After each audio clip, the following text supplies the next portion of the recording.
আপনারা যারা আমার রেগুলার ভিউয়ার, পারফিউমোলজির রেগুলার ভিউয়ার তারা অবশ্যই জানেন যে আমোয়াজ হাউসটা আমার one of the favourite niche brand. অসাধারণ একটা হাউস যারা তাদের কোয়ালিটি ইনগ্রিডিয়েন্টস নিয়ে কখনো কম্প্রোমাইজ করে নাই আনটিল তাদের পুরনো কিছু পারফিউম রিফর্মুলেটেড হয়ে গেছে এবং অনেক টোন ডাউন হয়ে গেছে হুইচ ইজ ভেরি ডিসঅ্যাপয়েন্টিং এবং তার চেয়ে বড় কথা হচ্ছে তাদের কিছু এক্সেপশনালি আমি বলবো এক্সপেরিমেন্টাল পারফিউম ছিল যেগুলো ডিসকন্টিনিউড হয়ে গেছে এবং এক্সট্রিমলি হার্ড টু ফাইন্ড। সেরকমই একটা পারফিউম নিয়ে আজকে আপনাদের সামনে আসছি। So welcome to পারফিউমোলজি। আমি রায়হান আছি আপনাদের সাথে অ্যান্ড আশা করি সবাই ভালো আছেন। আমোয়াজের Opus 10, yes, hope you can see that. Yes, আজকে আমরা কথা বলবো এই ওপাস 10 নিয়ে which is discontinued and really getting a hand on this is very difficult. Just look at the presentation. ওদের এই লাইব্রেরি কালেকশন যে সিরিজটা তাদের প্রত্যেকটা পারফিউমই এক্সেপশনাল এবং খুব অ্যামেজিং সব পারফিউমাররাই এই পারফিউমগুলো ক্রিয়েট করেছে। Hope you can see and বটলটা দেখাই। যারা ওপাস নিয়ে আইডিয়া আছে তারা জানেন, যাদের নাই তাদের জন্য দেখাচ্ছি। Just look at the bottle. প্রথমে আমি একটু শেপটা দেখাচ্ছি। It's curved and that's how it looks like. Okay, just have a look. Okay, isn't it fantastic? And আমোজের ওপাসের ক্যাপগুলো এরকম হয়। সো কেন they discontinued this perfumes I really don't know, but Opus 10 নিয়ে আমার এক্সপেরিয়েন্সটা আপনাদের সাথে শেয়ার করি। এটা মুখাটা খুললাম, অলরেডি এটার স্মেল কিন্তু চারিদিকে ছড়াচ্ছে, আমি স্প্রেও করিনি। সো কোয়ালিটি প্রজেকশন কেমন হবে you can very well understand. But এই পারফিউমটা একটা love and hate perfume. Either you will love it or you will hate ইট।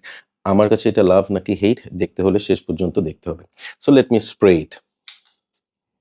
ওটা খুলে গেছে। Okay, I will pick it up later. এটা একটু রাখি। সো স্মেলটার কিরকম? ইটস রোজি একটা perfume. It's all about rose in the opening with a metallic tone, something metal. ধরেন আপনার বাসায় থাই অ্যালুমিনিয়ামের কাজ হচ্ছে।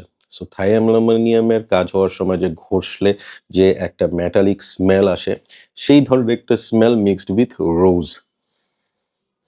এবং এটার জাস্ট স্প্রে করার within few minutes, few seconds I would say, আপনি কিন্তু অ্যানিমেলিক একটা টোন পাবেন, এলিমেনিক একটা ভাইব পাবেন। সামথিং লাইক আপনার কাছে মনে হবে যে এখানে কোনো ধরনের একটা লেদার ইউজ করা হয়েছে বা কোনো একটা অ্যানিমেলিক ইনগ্রেডিয়েন্ট ইউজ করা হয়েছে, যেটার জন্য ওই ধরনের একটা ভাইব আসে। টু বি ভেরি অনেস্ট, আমার কাছে কেমন জানি এই স্মেলটার মধ্যে মনে হয় যে এখানে বোধহয় ব্লাড ইউজ করা হয়েছে। বাট ডেফিনিটলি ব্লাড ইউজ করা হয়নি। কি ইউজ করা হয়েছে? Let me tell you. Looking at the Fragrantica breakdowns. হ্যাঁ, সো অ্যাজ পার ফ্রেগ্রেন্টিকা এখানে নোটস আছে হচ্ছে 3 ধরনের রোজ আছে: May rose, red rose and basic rose. Middle নোটসে আছে ভার্নিশ অ্যাকর্ড, ভার্নিশ করে না, ভার্নিশ অ্যাকর্ড, জেরনিয়াম, লেদার। এবং মেটালিক নোটস আছে লাউটিন ওদ আছে, অ্যামব্রোরেইম আছে। অ্যামব্রোরেইম ইজ সামথিং যেটা কিন্তু একটু অ্যানিমেলিক ভাইব দেয়, এবং এলাং এনাল ফ্লাওয়ারটা আছে। So notes are very complex and Amouage মানেই কমপ্লেক্স। ওদের ফ্রেশ পারফিউমগুলোর মধ্যেই ওরা অনেক কমপ্লেক্স নিয়ে আসে, আর সেখানে এটা তো একটা কালেকশন, লাইব্রেরি কালেকশন সিরিজের perfume. So there are many many কি বলবো কমপ্লেক্সিটিস। সো আমি এইটা অ্যাপ্লিকেশনের কথা বলি। Don't dare to spray it more than 2, not even 3, 2। 2টা মারবেন, এনাফ, খবর করে দিবে। ভেরি লাউড পারফিউম অ্যান্ড এটা ইটার্নাল সময় আপনার স্কিনে বা আপনার কাপড়ে থাকবে। এক্সট্রিমলি স্ট্রং একটা পারফিউম। বাট এটার ক্ষেত্রে বলবো it is not a people pleaser perfume. It is not something that people will say wow কি ইউজ করছো ফাটাফাটি, এরকম না। আবার কেউ জানতেও চাইবে না। রাদার এমনও হতে পারে মানুষ বলতে পারে যে আজকে তোর পারফিউমটা I am not liking. Alright, so it's a very challenging perfume, though it's a rose prominent perfume. But এখানে যে মেটালিক টোনটা দেওয়া হয়েছে, ভার্নিশি টোনটা দেওয়া হয়েছে, অ্যানিমেলিক লেদার যে ইউজ করা হয়েছে, it created something very offline. মানে it is not something very regular. It's very unique and unique ব্যাপারটা হচ্ছে একটু চ্যালেঞ্জিং ওয়েতে। সো আমার কাছে মনে হয় যে যারা একটু চ্যালেঞ্জিং পারফিউম ওয়্যার করতে পছন্দ করেন, those who want to wire perfume for himself not for anyone, তাদের জন্য এটা। এটাকে যদিও বলা হচ্ছে এটা ইউনিসেক্স, আমি বলব যে না, এটা অ্যাবসোলিউটলি ম্যানলি একটা পারফিউম। নো ওয়ে যে একটা মেয়ে এই পারফিউমটা ইউজ করবে, মানে অ্যাটলিস্ট আমার টেস্টে এটা I can not accept. So Opus 10, how much I am gonna rate? I am gonna rate it 7 out of 10।